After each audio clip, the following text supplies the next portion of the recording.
Not sharing. I know. Wow. Like, great. This is my last meeting and you're not going to play a party music? Come on. Oh my goodness. Hey, What? Gigi, I heard you leaving. Well, I'm not leaving, but I'm not going to be on the board and I'm not going to be the board president. This is my 6th year, 3 of which were presidencies. So I'm not going to be on the board beginning July 1. I heard that some of the board people gave you a dinner or something. I didn't hear that, but anyway. I was reading it in my packet. A little bit, somewhere in the packet. Okay, let's see. Do we look like most of us are here? The board members? Yeah, you have a quorum. They are. Hi. Perfect. All right. Let's call roll, please, Erica. Thank you. Gisele Ragusa. I'm here. And remember last month we thought that a baby would be born? He was born this Saturday. So a little bit early. Right. 3 weeks. Yeah. And luckily I was up in Colorado and he came a little bit early. Oh, wow. Amazing. So I didn't have to fly back, but I probably will fly back to help. But I was here. I just came back last night, so it's exciting. Wow, congratulations. Thank you. Okay. Yeah, congrats, Gigi. Thank you. Bill Stewart. Here. Mary's not going to be here today. Joseph Wong. Here. Ruth Cruikshank. Here. Natalie Webber. Tina Wright. Here. Julie Chetney. Here. Trish Gonzalez. Here. Preeti Subramaniam. Here. Susan's not going to be here. Jay Dixit. Here. Karen Sarsadias Ike. And Richard. Sorry, I'm here. Oh, I'm here. Okay, you have a quorum. Thank you, Erica. All right. Let's review the agenda. You can tell we have a rather packed agenda, lots of reports and some exciting announcements and voting this evening. And we will have a very brief closed session for a personnel matter at the end of tonight's meeting, just to remind the board members, although you know about it. So let's see, any changes to the agenda? I think so. How about the minutes? You all have them in your packet. Any changes to the minutes?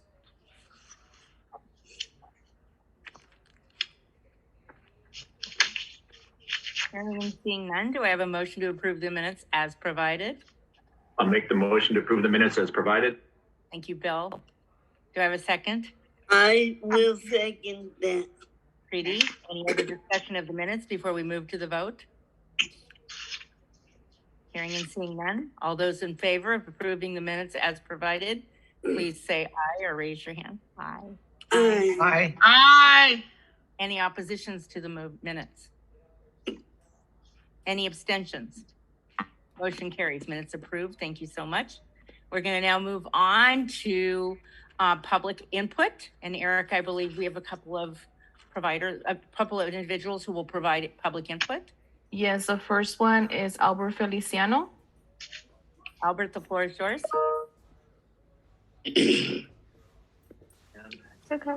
Oh, yes, thank you. Sorry, I was trying to unmute myself. Hello, everyone. Good evening. My name is Albert Feliciano. I'm an advocate with the State Council on Developmental Disabilities LA office. Thank you for this time. So I do want to share that, and if you allow me a minute, let me get my screen here ready, that our office continues to provide weekly trainings. These trainings do vary in topic. So for June, the topic for these trainings has been special education. We did start with IEP strategies, part 1, part 2. And come July, we're gonna be providing a training on understanding special evals, anti-bullying So I did provide Erica with those flyers, so they are included in the materials for today's presentation. Along with that, our office, or SCDD as a statewide agency, did contract with DDS to provide the self-determination orientation, and that's ongoing. So this orientation does align very well with the orientation that regional centers are providing. And this orientation does count towards, does count. So if we have a parent or individual taking our SCP orientation, they are able to use that certificate that we provide to transition into SCP. I'm happy to announce that now we are expanding the languages for the SCP orientation. Right now, it's currently being provided in English, Spanish, and Vietnamese, and I'm thinking that we might be able to expand to more languages, and I'll be putting the link in the chat for anyone interested in signing up for this orientation. And again, this is to provide families additional times as this training is provided in the evenings and on the weekend. So let's say if a family does want to take the orientation with the regional center, but may have a conflict due to their work schedule, that individual or family member may be able to take the orientation with the state council. And that's it. That's all I have for announcements. Thank you so much, President Ragusa. Thank you so much for providing such valuable information for our board and community members each month. It's been incredible, and we're very excited about the trainings that you continue to offer with your agency. Thank you. Erica, our next public input is Carl Argila, correct? Yes, ma'am. Okay, Carl, the floor is yours. Okay, great. Erica, can you confirm that I'm audible? Yes, sir, you are. Okay, great. Thank you again for the opportunity to address the board. As you know, my name is Carl Argila. I am the father of Cavan Argila, an intellectually disabled deaf client, San Gabriel Pomona Regional Center. Tonight's board meeting, including my comments, are recorded under the provisions of the Bagley-Keene Act and would be posted for public review on my blog at www.sgprc.net. Just posted on chat. A couple of things this evening. I'm requesting once again to terminate your conservatorship of my son. Right there. www.t.app. Am I actually audible? I hear other voices. Yes, thank you. I take care of that. And I am requesting that the official minutes of this board meeting accurately state that I am requesting that the San Gabriel Pomona Regional Center terminate their conservatorship of my son, Cavan Argila. Once again, in your latest minutes, which you just recently approved, you obfuscate my public comments at this board meeting. Every time you obfuscate, conceal the intent of comments, public comments, you communicate to our community that you have something to hide. So once again, please state clearly in the minutes for today's board meeting that Carl Argila is requesting that the San Gabriel Pomona Regional Center terminate their conservatorship of his son, Cavan Argila. Last month, when I addressed the board, I mentioned that we had a great deal of hope about June 9th, for which there was another probate hearing regarding my son's conservatorship. AB 1663 has become effective as of, I believe, January 1st of this year. So it would have been a very easy matter for you to have terminated your conservatorship of my son. It only requires that both parties consent. You only had to say at hearing, we request Cavan Argila's conservatorship to be terminated. Instead, you hid behind your attorney and said, oh, Your Honor, well, we're just an observer here. So my son's conservatorship continues. My son is being irreparably harmed by this conservatorship.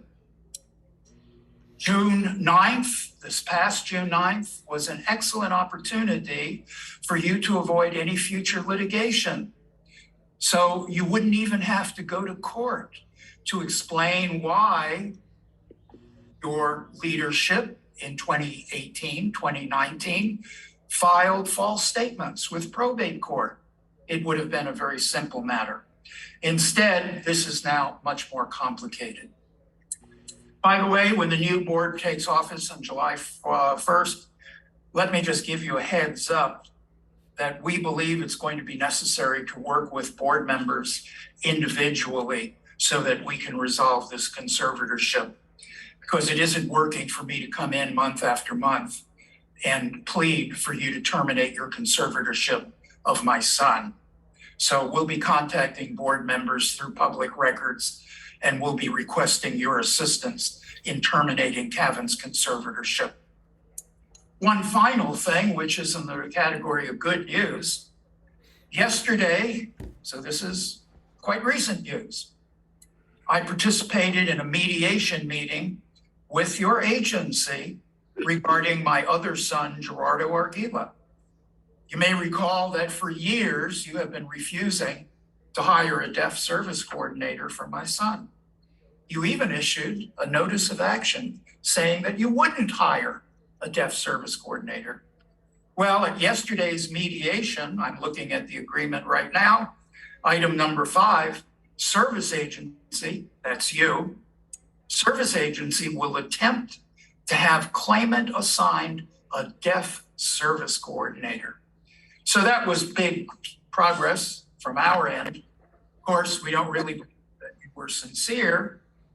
It does give us something to pursue other matters if you do not provide my son, Gerardo, with a deaf service coordinator. So thank you again for your time, board, and I look forward to addressing the new board 4 weeks from today. Good evening. Thank you, Carl. Erica, is there any other public input this evening? No, ma'am. Thank you so much. All right, next agenda item is the Executive Finance Committee, and our CFO has presentation for several items, and then we'll follow that with contracts for approval from Tim Travis. Go ahead, Dara. Thank you. I'm going to share my screen. Okay. Good evening, President Ragusa, members of the board, regional center staff, and attendees. I will be sharing with you our operations and purchase of service monthly financial report for the payments through May 17th for your review. In regional center operations, our allocation is based on the D2 amendment and is expected to meet all expenditure projections. Our D2 allocation operations for this fiscal year is just over 45 million, with projected expenditures of about 44.5 million. Our year-to-date expenditures are a little just over 28 million, with remaining expenditures of about 15 million. At this point, we are we have about a 157,000 at this point that is unallocated. And in terms of our foster parent, senior companion, CPPs, DC closure, and family resource center, we received all funds allocated for those projects in the D2. And we expect to utilize all those funds by the end of the fiscal year. Does anyone have any questions with this sheet before I move to the next? Okay. In terms of our purchase of service, the allocation again is based on the D2 amendment and is over 414 million.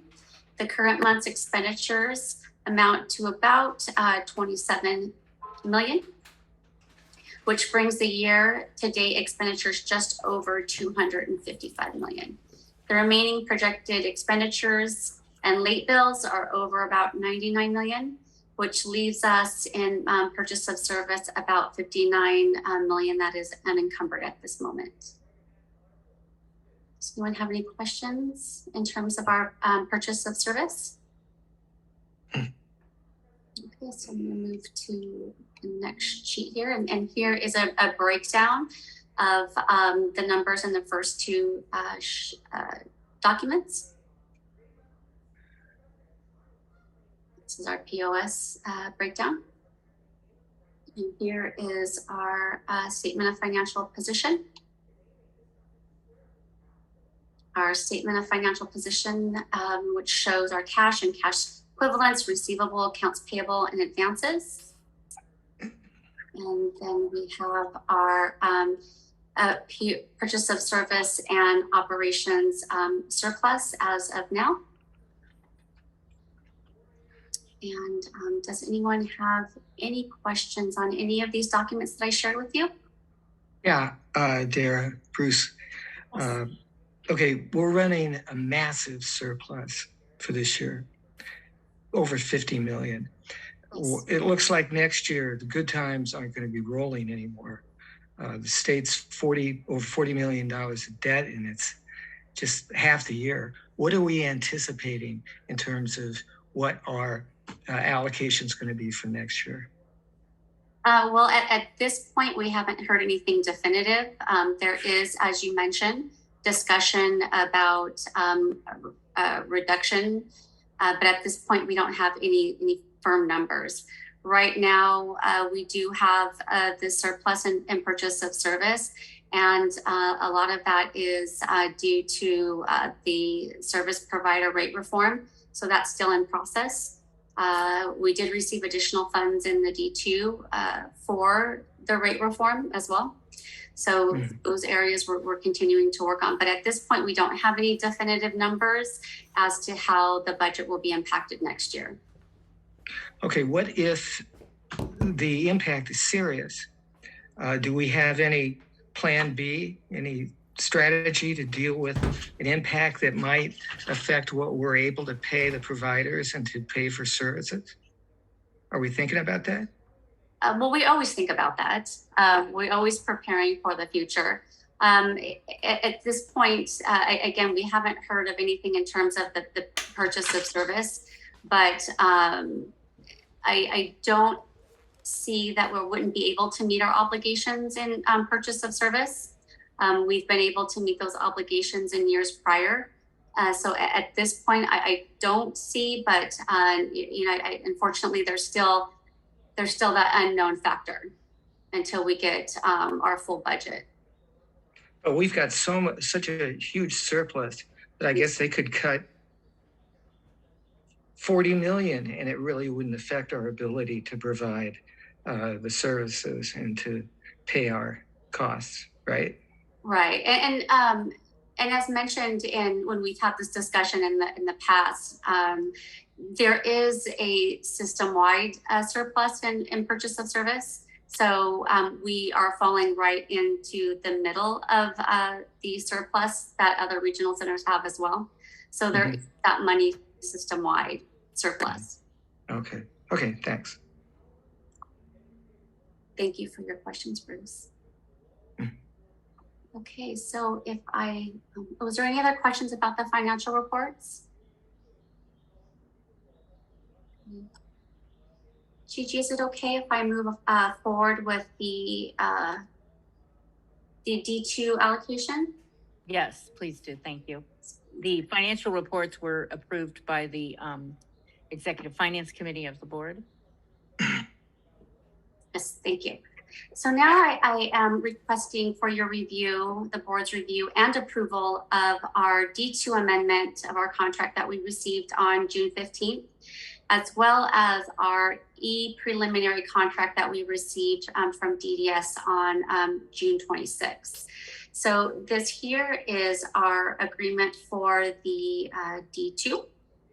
And this is just a breakdown of just kind of summarizing the total funds that we are receiving in this D2, which is showing about a $43 million increase in the D2.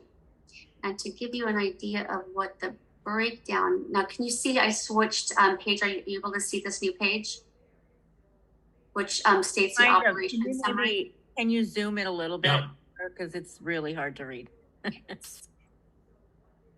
We have it in our packet, but it'd be nice if we could follow it as you were talking.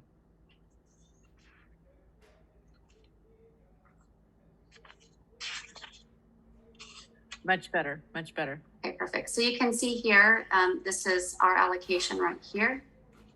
And this is in terms of the D2, which shows the policy items that we received in the D2, as well as our system. We're in the process of a system reform, and so there is some funding for that. And so in terms of in the D2, in terms of operations, there was a 2.4 million allocation in the D2 for operations. And then moving into the purchase of service, and let me see if I can increase this one as well. Oops, a little too much. Sorry about that.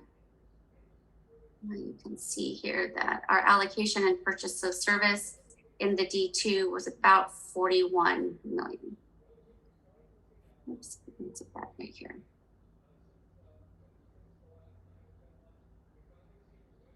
Does anyone have any questions in terms of the D2 allocation? Okay, so I'm gonna shoot. I think it's important, Dara, that you talk about the D2 compared to the E-contract to the preliminary so that people understand The difference.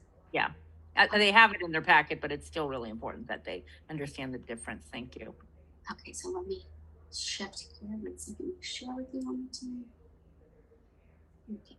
So this is what you're seeing here is the preliminary contract that we just received this week. And this is our base. I'm sorry, I'm gonna have a little bit of trouble because hopefully I can move this over here. Here we go.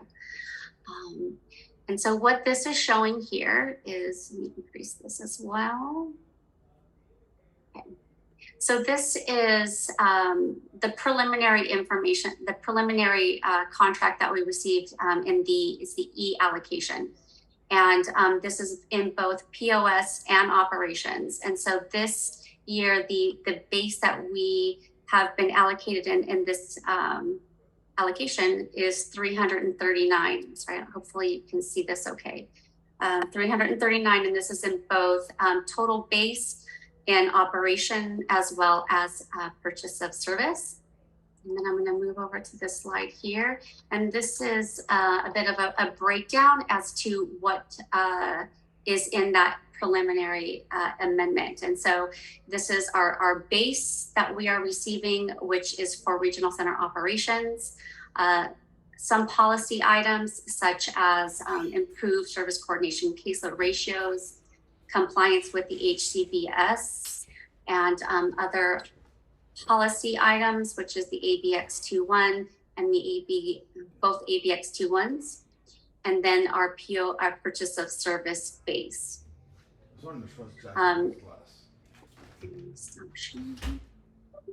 As mentioned, this is the preliminary information. We will receive in August additional the full contract, which will list other policy items that are not noted here in this. And so in terms of the E allocation in comparison to last year at this time, there is an increase, I believe, of about $1.6 million increase from last year at this time. So it's about a little bit of a 10% increase from last fiscal year at this time. But we will know more in August when we see the funding for the policy items. And so those two documents are presented for your approval. If there is no questions. So do people understand the difference between the amendment that she presented first and the preliminary information associated with 23-24?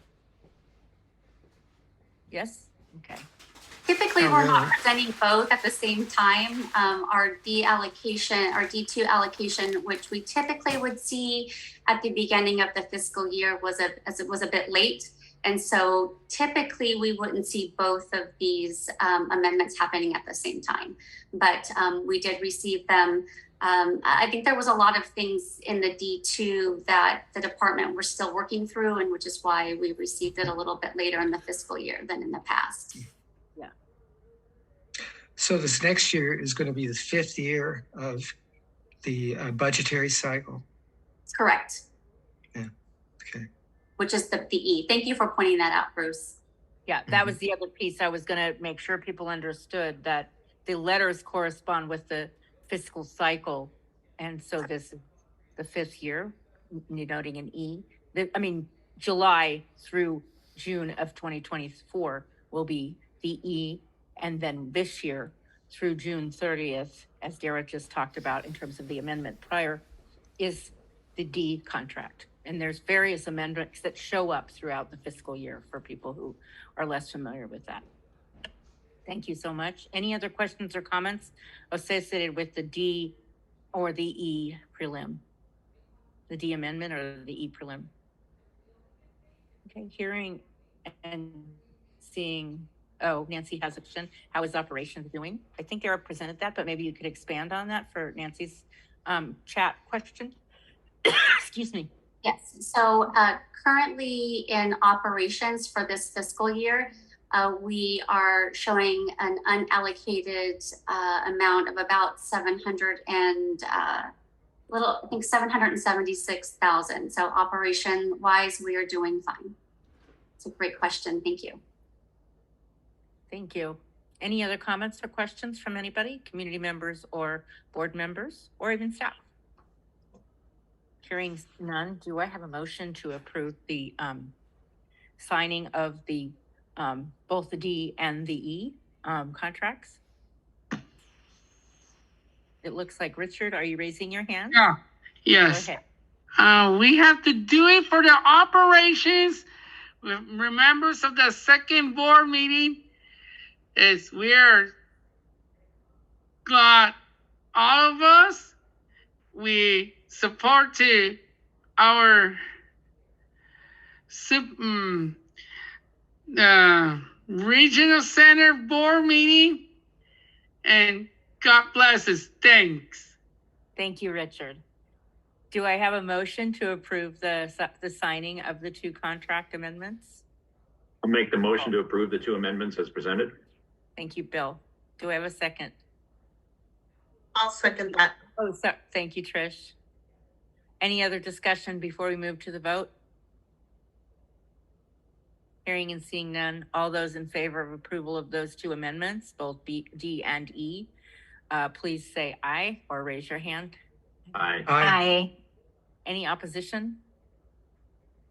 Any abstention? Motion carries. Thank you, Dara. Thank you.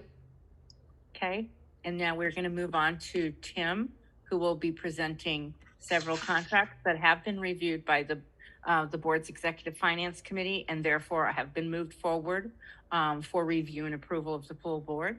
So Tim, the floor is yours. Great, thank you so much.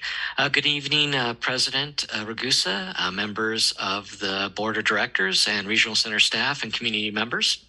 I'd like to present 2 contracts, each one at a time in the order listed in this evening's agenda for the board's review and approval. The first contract is for Hope House Holiday House. Hope House started in 1963 when a group of parents and community leaders had a vision to create a place for children with multiple disabilities where they could receive quality care, education, and the same opportunities in life as everyone else. Today, Hope House provides residential options for both children and adults, as well as in-home respite, community integration, and transportation services. Holiday House was developed through community placement plan funds from fiscal year 2008 and 2009. It is licensed as by Community Care Licensing as a group home for children with the capacity to serve a maximum of 4 individuals ages 6 to 17 years old, and is vendored as a specialized residential facility. Individuals residing in this home may be dependents of the court or affiliated with the Los Angeles County Department of Children and Family Services. DDS, Department of Developmental Services, recently approved an increase to the Holiday House's monthly rate to meet the health and safety needs of the children in this home. In addition to having an intellectual and developmental disability, children residing in this home may have severe self-care deficits, severe behavioral challenges, sensory impairments, such as hearing and or vision impairment. Due to the needs of the children in this home, this facility provides enhanced staffing, behavioral consultant, board certified behavioral consultant, and a registered nurse. So unless there are any questions and consistent with the approval from the Executive Finance Committee, I'd like to submit this to the full board for their approval. Thank you, Tim. Any questions or comments associated with the contract for Holiday House from Hope House? I've been to Hope House many times, and I've seen how it's run. And it's an operation that has really transitioned from a large residential facility to separate homes in and around the El Monte area. And it's extremely well run. Very conscientious people running it. And I can't recommend it highly enough. Thank you, Bruce. Appreciate that. There is indeed homes in Baldwin Park, El Monte, and several others associated with Hope House. And their current executive director is David Bernstein, who's a longtime BAC member and the BAC chair several times over. So yes. All right. Any other comments or questions related to Holiday House? Is the holiday houses, are they nice to the kids there? Are they treating them good? Yes, as I mentioned a little bit earlier, not only does the regional center work with the children that are in the home, but these children are also served maybe by the Department of Children and Family Services, who are constantly assessing and making sure that the home is meeting the needs of those individuals. Do they also like what I'm asking is are they like spending more time with them? Are they doing things? Or well, like activity with them and stuff like that? Yeah, I think, Bruce brought up a really great question. When Hope House first started, it was a larger facility. And, through the years, they've recognized the need to have smaller homes in a neighborhood just like yours. Where, a small number of individual children can live in a home and really receive those personalized services, activities out in the community, going to the schools that other children go to, and really learning those skills that are necessary to make them successful as adults. So I would say yes. Okay. Thanks.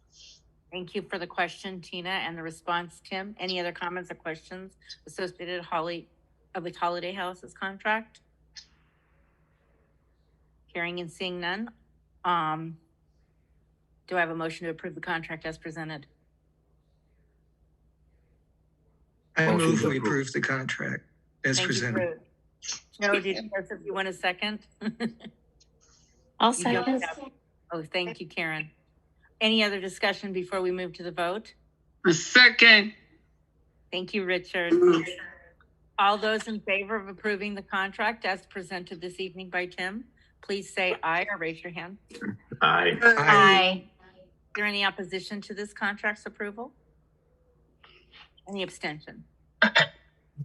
Thank you. All right. Next contract, please, Tim. Okay. The next contract is for Marikey Alos for intensive transition services.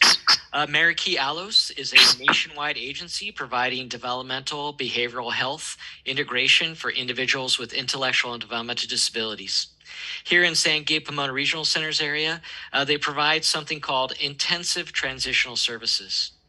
Intensive transitional services supports individuals with complex service needs during the transition process from a highly restrictive setting like an institution for mental disease to a less restrictive setting in the community like their own home, a community care facility that could also include a specialized residential facility or an enhanced behavioral service home.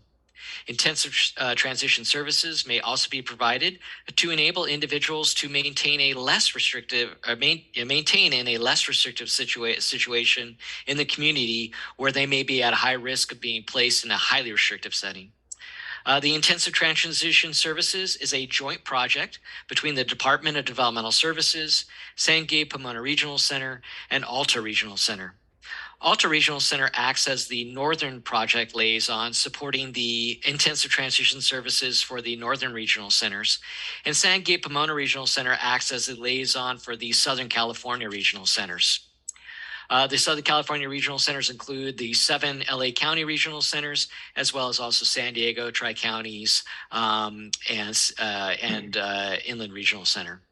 Sangay-Pomona Regional Center and Alta Regional Center provide information about intensive transition services to our sister regional centers. We screen referrals that are referred to us and review those with the Department of Developmental Services, and then forward them on to Meraki Alos. Sangay-Pomona Regional Center also meets regularly with the Department of Developmental Services and Meraki Alos to review the progress of the individuals that are currently receiving the services. Individuals identified for this service may present behavior challenges like property destruction, verbal and physical aggression, suicidal ideations, resistiveness, self-injurious behaviors, fire setting, elopement, and other inappropriate behaviors. They may also have a psychiatric diagnosis and will require management of mental health needs and medical conditions that require nursing support and oversight. And they may also require what's called a healthcare plan. Individuals may have forensic involvement. They may also have severe self-care or severe deficits in self-care, activities in daily living, and independent living skills deficits. The Department of Developmental Services does limit the intensive transition services to only be able to serve a maximum of 25 individuals statewide at any given time, with a range of 10 to 15 individuals being served either in the north and then also in the south. The department has also set the rate structure for this particular service. Meraki Alos has been providing intensive transition services for about 2 years. Given the intense needs of the individuals that are referred to the Meraki Alos Intensive Transition Services team, includes a psychiatrist, a nurse, a licensed mental health professional, a board-certified behavior analyst, and a transition care coordinator. Sangay-Pomona Regional Center currently does not have any individuals receiving this service, but over the last 3 years, we've had 8 individuals that have benefited from this particular service. So unless there are any questions and consistent with the approval from the Executive Finance Committee, I'd like to submit this contract to the board for their approval. Thank you, Tim. Are there questions related to this contract? Yeah, Tim. Okay, we don't have any of our people who are being served by this vendor, but they're getting a contract for $250,000 plus. Yeah, so we act as the liaison to this particular service on behalf of the other regional centers. Mm-hmm. And so what we wanted to do is that, you know, because the service could potentially be, we could serve anywhere from 10 to 15 individuals, there could be the possibility. Not that we ever had in the history, but we want to definitely make sure that we got board approval consistent with the Title VII or the Lanterman Act.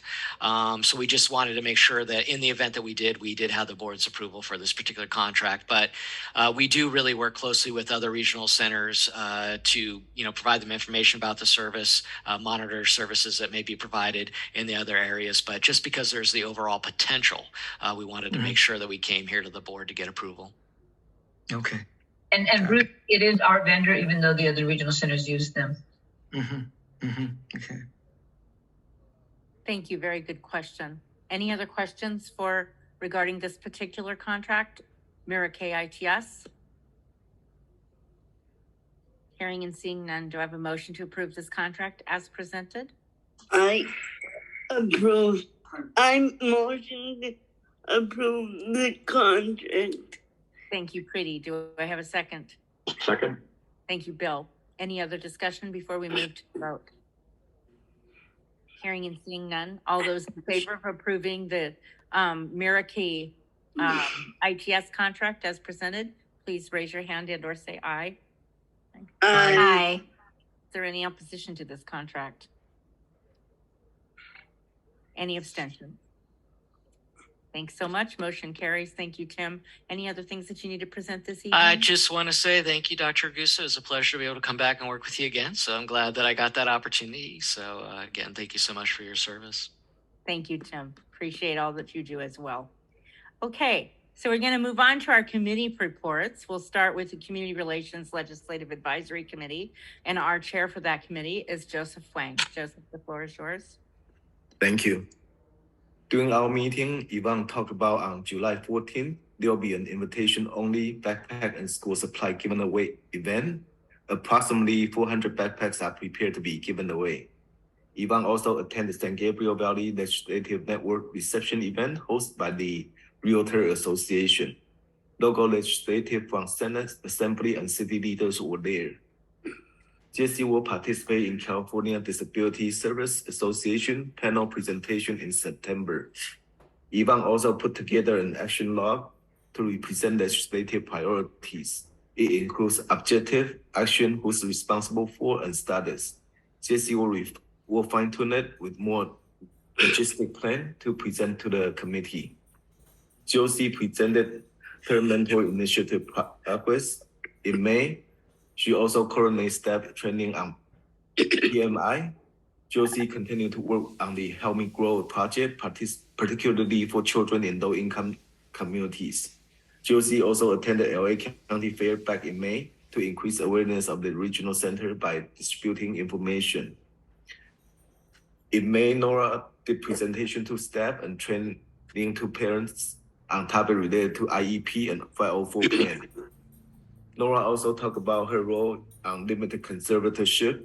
She also provides training to service coordinators and community like local school district. That's all my report. Thank you. Thank you so much, Joseph. Appreciate it. And thank you for serving as the chair of that committee this year. Really appreciate that as well. All right, the next committee is the Advisory Committee for Individuals Served and Their Families.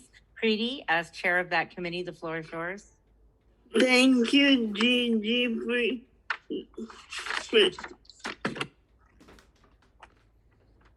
Tim gave us a presentation on coordinated family supports and the new program. And then we also got an update on self-determination program. Those are my two committee reports. Thank you, Preeti. And again, thank you for serving as the chair of that committee. And thank you to Wendy Ly, who also co-chaired that the committee for most of the year. Thank you so much to both. Thank you for your continued support, Gigi. You're welcome. All right, so we're going to move on to the Vendor Advisory Committee. Our esteemed VAC chair is not available this evening, but we will have certification of a new chairperson to the board. And Erica, I'm assuming you're going to be helping us with that this evening, correct?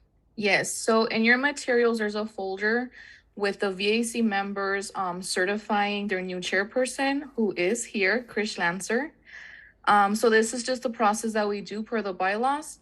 All you have to do is note that you are in receipt of that certification, and that way we can make him officially the VAC chairperson. So do we have to vote or no vote, just a note that we all received it, is that correct? That's correct. Okay, so all members who have reviewed and received that folder of certification, please raise your hand to let us know that you've received it. All board members. Looks like everyone received it. And congratulations. Thank you in advance for your service, Chris. And we're glad that you're going to be a member of our board as well. So welcome. Thank you. It's a pleasure to be here. Terrific. Okay, thank you so much.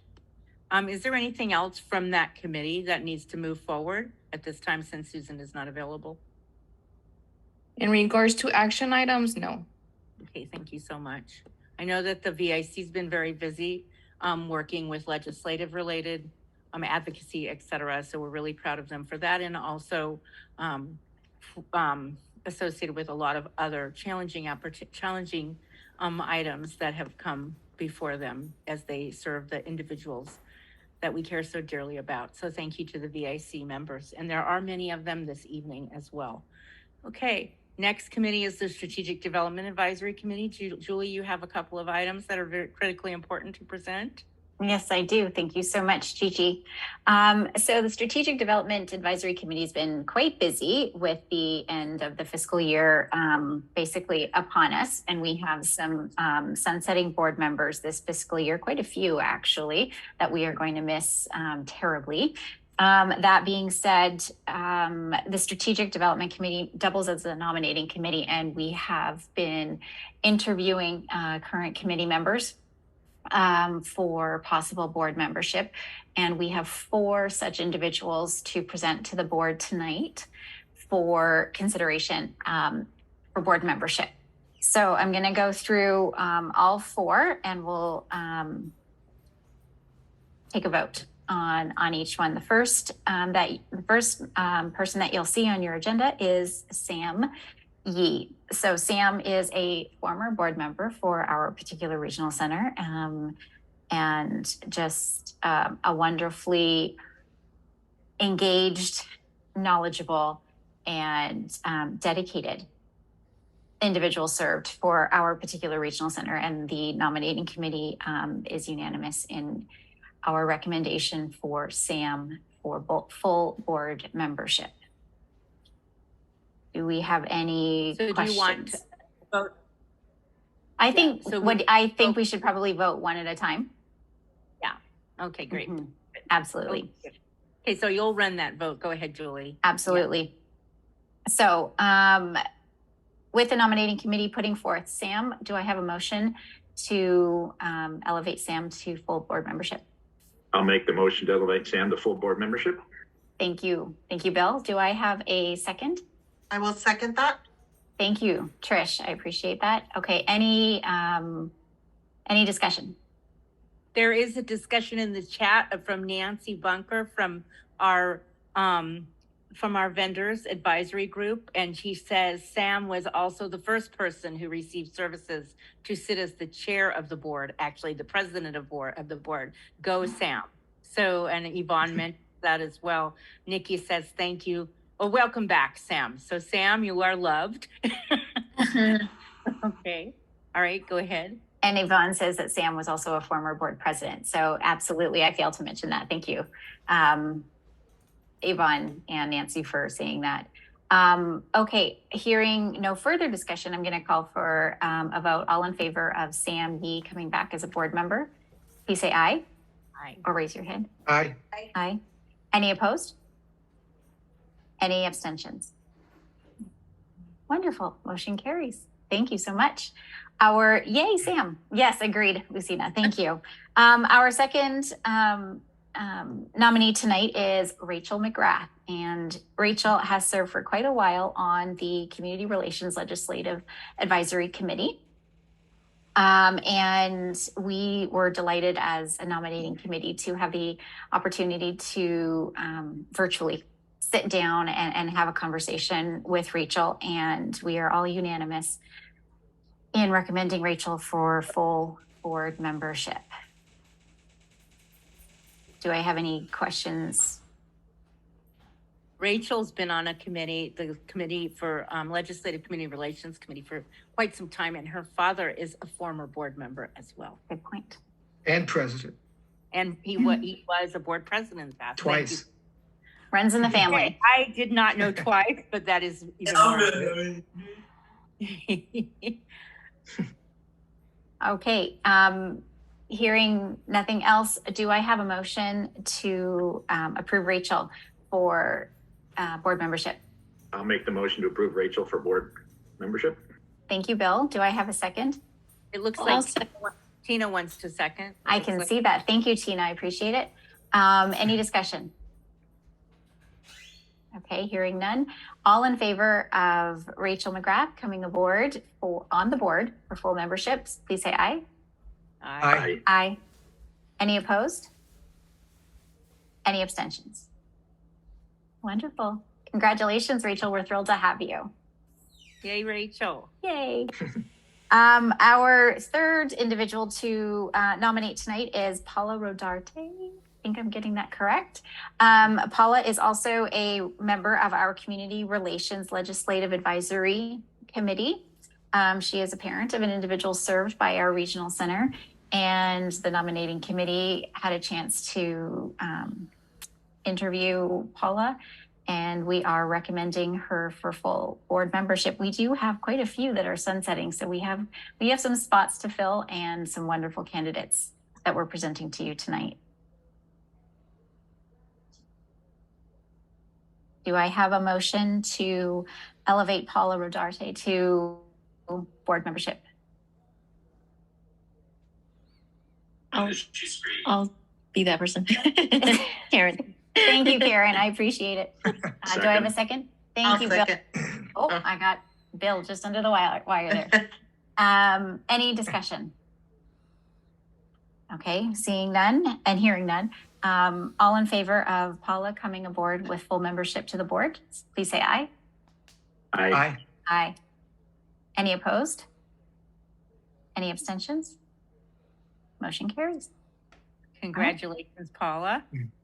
Congratulations. Okay, we're almost there. Philip Loy is our fourth and final person that we are recommending for board membership starting the 23-24 fiscal year.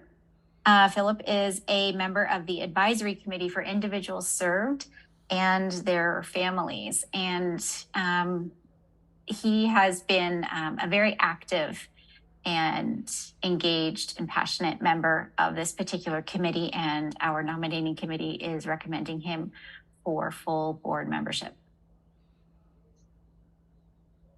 Do I have a motion to elevate Philip Loy to the board? Motion to approve. Thank you, Joseph. Do I have a second? I second. Thank you, Jay. I appreciate it. All right. Any discussion? Okay, hearing and seeing none. All in favor of Philip Loy joining the board, please say aye. Aye. Aye. Aye. Aye. Any opposed? Any abstentions? Welcome, Philip. 4 for 4. Congratulations. Very much looking forward to these new board members joining us going forward. But of course, sad to see some of our esteemed colleagues sunsetting, hopefully for just a while. Thank you, Julie. The second part of the report relates to our new slate of officers. As you recall, last month we presented the slate, and Bruce Cruikshank from the nominating committee, which is also the Strategic Development Advisory Committee, presented that slate. This evening, we'd like to have Bruce present the slate one by one, and we will vote on them as well. Bruce. Okay, can we vote on them as a slate? We can, actually, if you prefer. Yeah, let's do that. Yeah. Okay. At our last committee meeting, the Strategic Development Committee nominated a slate of board officers for the 2023-2024 fiscal year. The nominees are, excuse me, Julie Chetney, President, Jay Dixit, First Vice President, Karen Zarsadia, sorry, Karen, Zarsadia, okay. Second Vice President, Trish Gonzalez, Secretary, Bill Stewart, Treasurer. Do I have a motion to bring this slate of nominees to a vote? Anyone wants to make a motion? I'm going to. Okay. So Thank moved. you. My last act, slow move, slow move. Okay, do I have a second? Thank you, Tina. Any abstentions? No? Okay. We have a motion on the floor to vote on the slate of nominees to be officers for the 2023-2024 year. Is there any discussion or are there any questions concerning the motion? Now, come on, people. Don't everybody talk at once. I mean, we have to observe some decorum here. Just one at a time, please. Tina, What do you got to say? What do you think?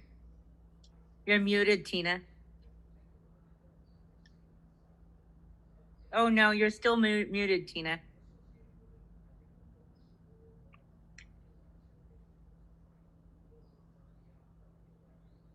Okay. Okay.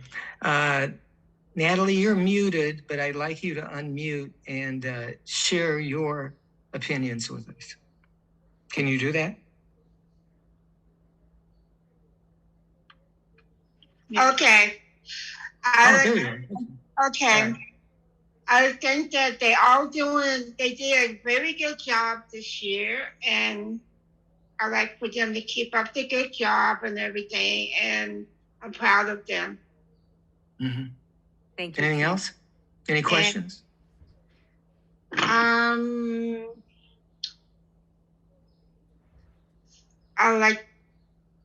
That's all I can think of right now. Okay, great. Thank you. Welcome. Anyone else who would like to make a contribution? Natalie? Come on, Natalie. Okay, all right. All those in favor of the proposed slate of officers, please signify by saying aye. Aye. Aye. Aye. Aye. Aye. Okay, all those opposed? No? Aye. Okay, any abstentions? Doesn't look like it. Okay, the aye votes are unanimous. Congratulations to the officers of the Regional Center. And here's to a good year.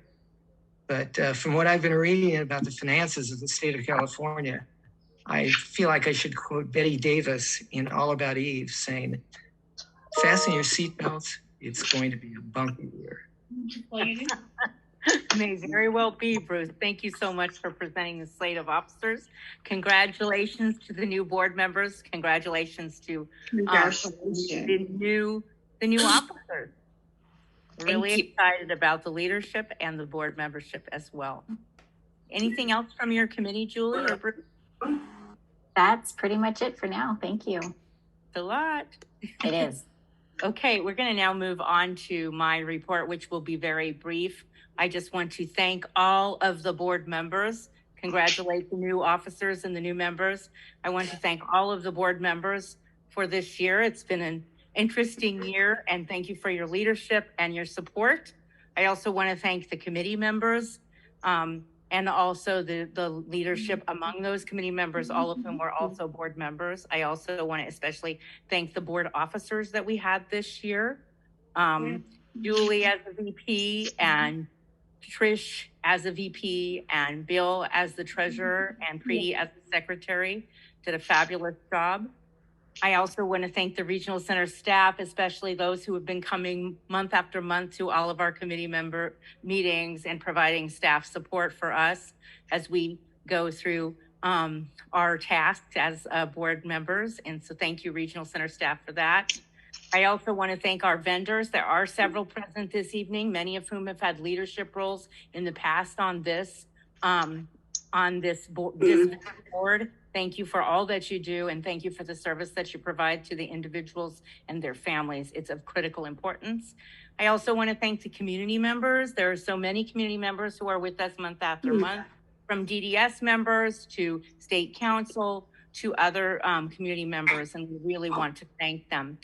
I want to especially acknowledge those who are setting off the board along with me, nearly all of whom came on with me. So that is Mary Soldato, who is not with us this evening, Preeti Subramaniam, Natalie Webber, Susan Stroebel, who is not with us this evening, and Wendy Ly, who is with us, who recently sunsetted off because she received an opportunity for diversity-related DDS funds. So we're excited about that. I want to especially acknowledge Jesse during his first year as the executive director of the Regional Center. We know it was a bit of a challenging year. We're very, very grateful for your leadership and your ongoing support of the individuals we serve and their families and the staff and our vendors as well. So thank you to everybody. It's been a fabulous year, a busy year, and I must say it's gone by really, really quickly. So thank you, everybody. And that concludes my report. And we'll move on now to the next agenda item, and that is Jesse's report. TJ Central has had his hand up. I think he has a comment. Oh, somebody Wow. has a hand up, so sorry. Sorry, Gigi, I just couldn't let the moment pass without, on behalf of the board, just saying thank you for your incredible dedication. You've been a wonderful mentor to me. You have been such a steady hand during the challenges of 2022, and I'm very, very grateful. It's been an absolute privilege, and I hope to see you back in a year. Thank you for your leadership. Much, Bill. I appreciate that. I got to say, you know, when I came on as president, shortly after arriving, we had the pandemic. And I got to say that this community, vendors, staff leadership, board members, community members worked so hard together to get us through the roughest part of that. And then this year has been challenging for various reasons. And it's been a privilege to play that role. So thank you so much. Is it back to me, Gigi? Yes, unless someone else has their hand up and I don't like it. Sorry, Bill, I didn't mean to ignore you, but I had the agenda in front of me. I wanted to make sure that I got everything that I wanted to say down. So go ahead, Jesse. Thank you so much. Good evening, everybody. I echo what everybody has said. And Bill, I think you said it so nicely, and it resonates with me, Gigi, just for your mentorship and your guidance and support. Also to the committee members and board since my time of arriving in early October. It has been a pleasure to get to know everybody. In addition to all the staff, I have an amazing leadership team here, and also the community members and service providers. Just want to say thank you to everybody, filled with gratitude and appreciation. So I hope everybody has moments of reflection of your own contributions in the service system and what drives you every day to keep doing this work. It touches everybody differently. So I just want to say thank you to everybody, and particularly, Gigi, I got to work the closest with you, I would say, for all of the guidance and ongoing support through my initial first year here. So I just want to say thank you. This evening, my voice is a little off, a little under the weather, but hope you can hear me okay. I'm going to share my report. Let me see if I can do this correctly. Can you see the report okay? Yes, we can. Okay. Perfect. So just a few updates, state and locally. Monthly Coffin Community with Jesse continues. That's me. We held our first coffee event at Vocational Innovations Service Provider on May 30th. And then just did the Roland Center on June 13th. We have one scheduled tomorrow at the Service Center for Independent Living. And then we got one scheduled at Mount Sac coming up in July. So that schedule's been pretty packed. Anybody you're listening or is interested in hosting, we bring our own coffee and we try to be minimalist. We just ask for the host site. And if you have an interest, you can contact Willinette, who maintains the calendar for those events. A couple updates on the DDS website that I want to pull out for everybody. One is related to the renewal process for anybody who has the what DMV calls the permanent disabled parking placard changes. If you need a renewal, and this report is in the Google Drive. If you need to renew, there's a QR code. There's some changes in there. They're trying to make it more easier to renew with less information needed. So I just want to provide that link in case anybody needs that. Eric, I'm getting a little feedback, but I don't know where it's coming from. Just in case anybody needs that link in there as well. And then the other update, this was on pause during the pandemic, Medi-Cal renewals, but we're getting alerts now from the Department of Healthcare Services as a reminder to everybody that if you do get Medi-Cal, to make sure that you are updating your contact information, because Medi-Cal does need to reach individuals. They do it annually, or if there's any reported changes within the household. And so on the link as well, there's different resources, technical assistance if needed. For example, I got a yellow form. What does this mean? Click here. And there's also a newsletter that you can sign up for if you're interested on renewal updates. So I just want to share some of these resources that are coming out. I know we talked about some fiscal stuff, still moving parts with the legislator. We do have a budget that's been signed into law, known as SB 101. I'm tracking carefully to see if there's any further negotiation between now and June 30th. But it's some of the preliminary work that we've been tracking. And we're still in the process. It's so early on right now that we should be getting summaries, and those will be shared with everybody soon. But I pulled out a few areas from ARCA that I wanted the board to be aware of and everybody here this evening. One of the areas we talked about within the budget is the autism service branch at the department. That is still going forward, but there's some specificity now to include reporting requirements on service access and equity. So that's moving forward from what we can see.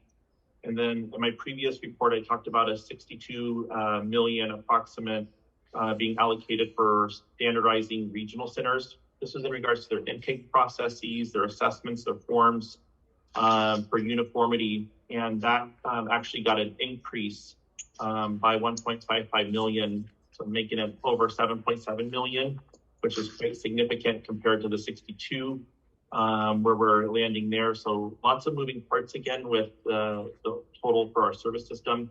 You're seeing a lot of movement towards service access and equity, and a lot towards uniformity of our service system. And then we're also seeing some language being provided, I think a little under $1 million, around 700,000 for the Department of Education and DDS to partner with each other on parent-friendly resources for that transition period from Part B to C to the early start to the school district. There was some funding there left over that's received an extension through June 30th, 2024, which is really good news because we want to make sure all that money moves forward so we can continue to get that maximized. And then the biggest one that's being watched right now at the state level is AB 121, and a few things pulled out from this one. Everybody, this is a lot of moving parts. So let me just share with you, there's a lot of practical implementation to be considered. But what we're learning is that the provisional eligibility, which is for individuals currently 3 through their 5th birthday, is now being included for individuals under the age of 3. So those are for individuals that are not made Lanterman eligible yet, now being potentially eligible for provisional services. So if somebody is an early start and has an IFSP, and they are also simultaneously deemed provisionally eligible, they could get more services. There's a lot of practical implementation questions that are going to be unfolding around this. There's some concerns around sufficient psychologists to be able to do the assessments, but it's a state's way of saying that there's an indicator to get more services for individuals under the age of 3. So you're going to be hearing a lot more about this of the upcoming fiscal year as we get additional information to be able to implement. There's also a language for generic services that if the regional center of the ITPP team cannot locate a service within 60 days, funding for those situations, make sure nobody goes without services. And 2 wins for service provider community for family home agencies and independent living.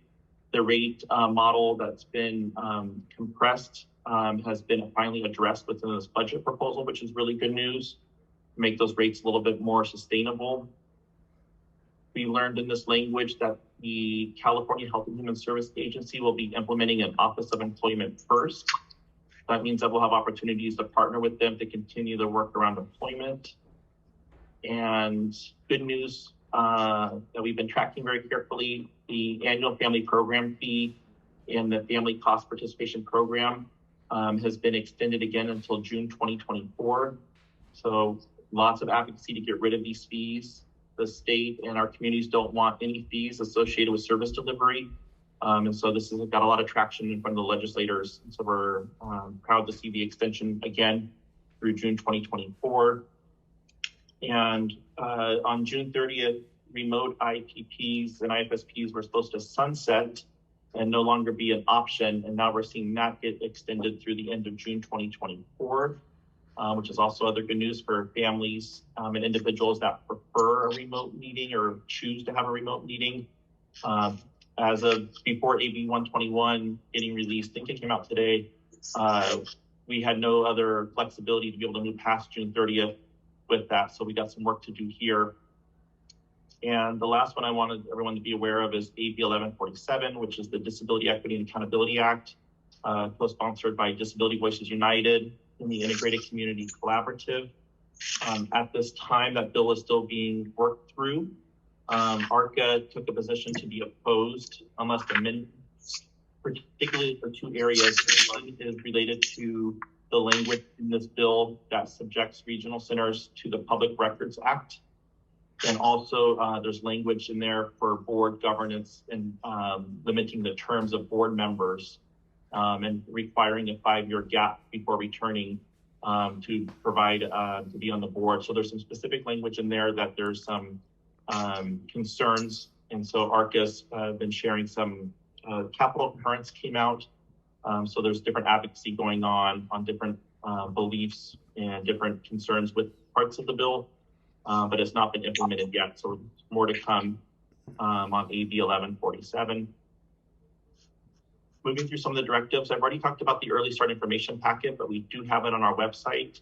And we did complete that action. And then by July 1, just so everybody knows, that regional centers have a directive that they must distribute these early start information packets. I think it's around 50 pages to families at intake in their preferred language. So it's the next piece of our directive. So our teams are preparing for that action. And for our service providers that are here this evening, the department has extended the deadline for completing the workforce data collection survey to June 30th. This is the survey that allows providers to get the $8,000 provider incentive. There was such an overwhelming amount for people registering that there were some challenges. And so the department wanted to make sure that nobody was left out of that process. And so just a reminder that vendors may register through June 30th. And then after they register, they can enter their survey data through July 31. So they don't have to get all the survey done by June 30th. That's 2 days away. But if you can at least register, you have an extra month to get the survey data. We want people to take advantage of that $8,000 provider incentive if you haven't done so already. So that information was released. And I've talked about this before here. We're moving forward with this regional center staff tuition reimbursement. Our policies were approved by the department, so we're able to authorize individuals who want to pursue education. Again, this is up to $30,000 total, $10,000 a year for regional center employees. FMS rates are there as well, just so for your reference. I wanted to touch upon a new one for today, which was the measure for equity and cultural humility. Service coordinator competency and cultural and ethnic diversity. So regional centers have a performance measure to secure a trainer facilitator to provide cultural, ethnic, linguistic competency training. We are going to be contracting with a company called Circle Up Education. So we're going to make our June 30th timeline. This entity is approved by the Department of Developmental Services to provide training. And then I put here all the other regional centers that are using this entity as well. For this training. This training is going to be really fantastic because parts of the directive make regional centers have public meetings to get feedback. So we've already gotten some really good feedback from our community, but any areas that our community or service providers or even staff want to see within training, you'll have an opportunity to get feedback so we can build that into our curriculum as part of our performance measure. And then we get incentive money for doing this training with some really specific requirements. So we're moving forward with that measure. And then I think I'm just gonna move us into some statistics here. We have, as of May 31st, we have 466.5, that's a floater, authorized positions. And then you'll see all of our active recruiting going on. Again, we're gonna be, we're projecting, but we have to prepare as Derek went over the financials in terms of operations, where we actually land will help determine our efforts to reduce caseloads and to continue our active efforts for recruiting. But we've done a really, the shout out to the HR team for some really fantastic recruiting. We've been bringing in large numbers of individuals through the past few months to get us to support all the individuals that we serve. At the end of May, we were serving 16,135 individuals. So in the report, we have access to the number of referrals. We're continuing to see a large number of referrals coming through, which is fantastic. And lastly, for the report, self-determination. I know we covered that extensively this evening already, but I just want to let everybody know at the board level that we have 118 participants in self-determination. And then you see all the highlights here of all the different activities. We have a full dedicated team just implementing self-determination on those active efforts. And any questions for me? That is my report. For ILS budget. I'll send it over to you, Nicole. I have it on a different document. I can give you the rates.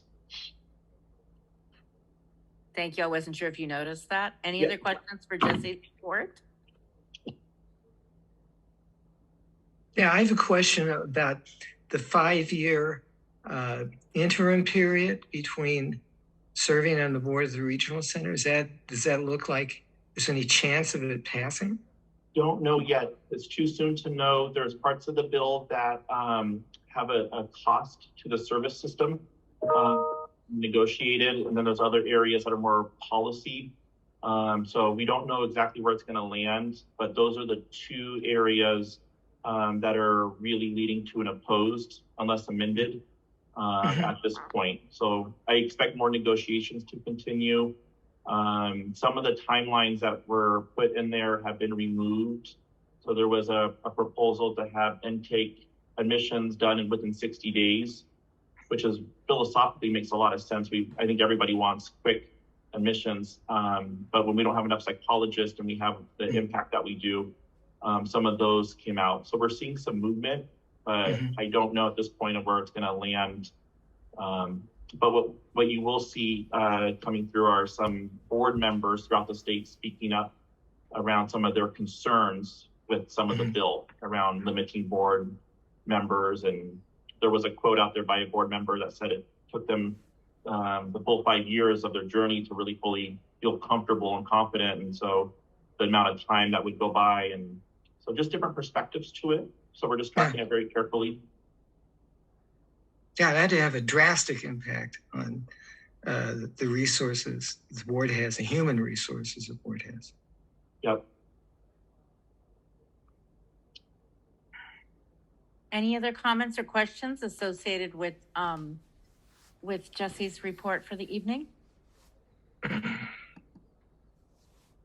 Hearing and seeing none. I want to thank everybody once again for attending and for your service this year to the board. We are going to be having a closed session, very brief, probably about 10 minutes. Jose, you'll need to, thank you for doing that. You just did it. And we will see, many of you will see each other next month. But again, thank you for everything. And thank you for the support this year in particular. Bye-bye now. And board members, please stay on for closed session. Bye, everybody.